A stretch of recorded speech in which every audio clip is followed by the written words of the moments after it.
Welcome back, brothers and sisters. I am Braden. This is Langley Outdoors Academy, the place where we not only talk about what's going on in the gun world, but we also talk about how we're going to fix it together.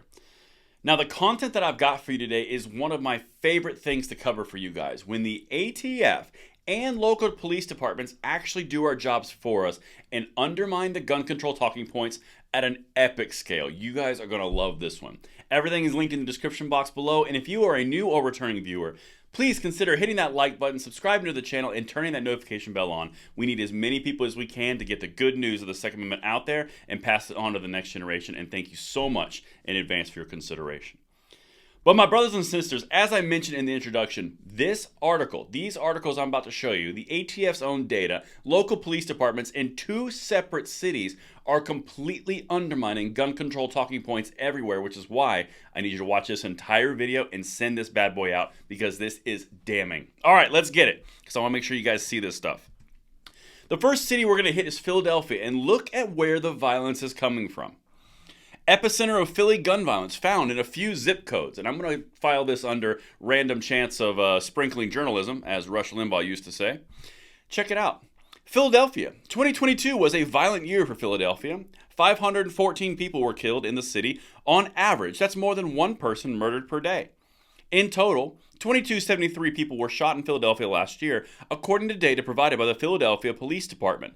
That's slightly less than 2021, but it's still well above the 2019 years before the pandemic. Now, this is terrible. I don't want these things to happen, but listen to what they're uncovering, and then you tell me if it's something that we should curtail the rights of 400 million Americans, nearly 400 million Americans, or just focus on the criminals. Check this out. CBS Philadelphia found many shootings are concentrated in just several neighborhoods, leaving behind a horrible toll of trauma for those living in those areas. Yeah, no kidding, of course they do. In fact, I'm showing you the actual heat map and the instances in Philadelphia. That's what they're referencing as the horrible gun violence epidemic we have nationally in the cities, which are controlled by anti-gun policies.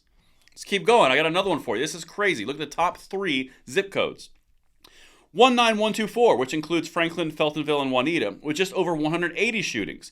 Nearby, 19140, North Philadelphia, Nicetown, Tioga, and Huntington Park, 196. And by far the most violent area is 19134. The area mostly includes Kensington and reveals shocking 270 shootings.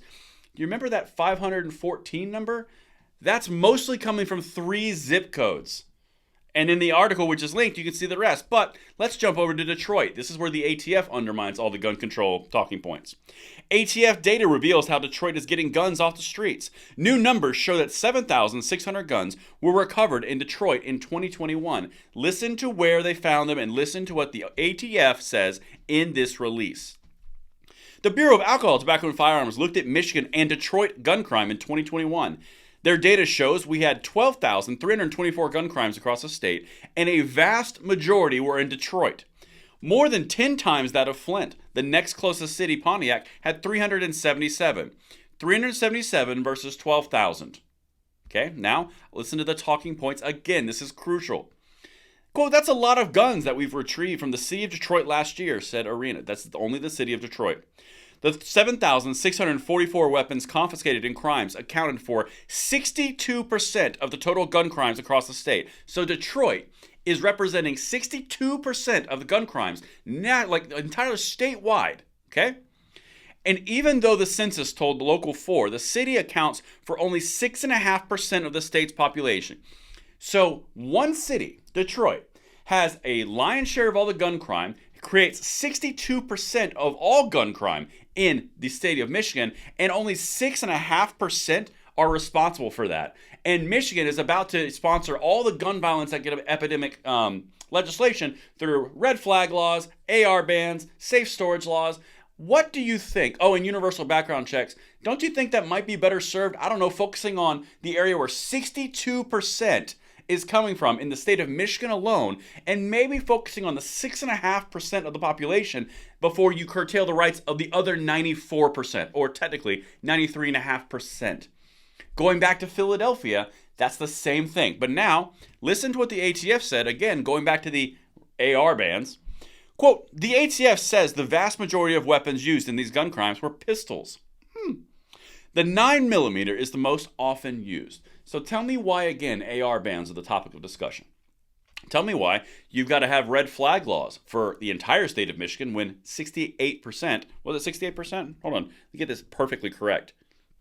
62% are responsible out of Detroit itself and 6.5% of the population.